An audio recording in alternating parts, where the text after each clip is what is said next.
Quick கோமால நடக்க பிரச்சனை உங்க எல்லாருக்குமே நல்லாவே தெரியும். பிரியங்கா விசஸ் மணிமேகலை. இதை பத்தி நான் டீடைலா சொல்லணும்னு அவசியம் இல்ல.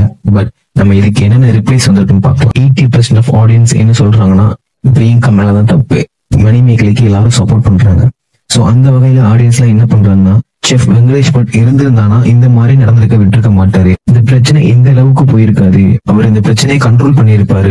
இந்த பிரச்சனை இவ்வளவு பெருசா வெளியே வந்திருக்காது. இதெல்லாம் நடந்திருக்காதுதான் ஃபேன்ஸ் எல்லாரும் சொல்றாரு. சில பேர் அவரோட பாஸ்ட் வீடியோல மணிமேகலைக்கு சப்போர்ட் பண்ணுங்க சார் அப்படின்னு சொல்லிட்டு ரிக்வெஸ்டும் பண்ணியிருக்காங்க. இதுல ஒருத்தர் என்ன சொல்லியிருக்காருன்னா, சார் உங்க டாப் புக் ஷோக்கு மணிமேகலை எடுத்துக்கோங்க, நல்லா உங்க ஷோ இம்ப்ரூவ் ஆகும், அவங்க ஒரு நல்ல ஆர்டிஸ்ட், சோ மணிமேகலை நீங்க உங்க ஷோக்கு எடுத்துக்கோங்கன்னு கமெண்ட் பண்ணிருக்காரு. அந்த ரிக்வெஸ்டுக்கு செஃப் வெங்கடேஷ் பட் லைக்கும் பண்ணிருக்காரு. சோ இந்த பிரச்சனை கண்டிப்பா அவருக்கு தெரிஞ்சிருக்கு. மணிமேகலை தனிப்பட்ட முறையில் அப்லோட் பண்ண வீடியோ அவர் கண்டிப்பா பார்த்திருப்பாரு.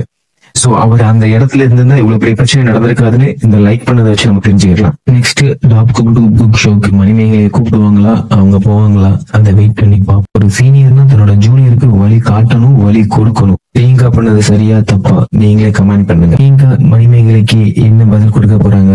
மணிமேகலை நெக்ஸ்ட் ஷோக்கு போவாங்களா, அவங்களை கூப்பிடுவாங்களா? வெங்கடேஷ் கமெண்ட் பண்ண போற என்ன ரிப்ளை பண்ண போறாரு, நம்ம வெயிட் பண்ணி பார்ப்போம்.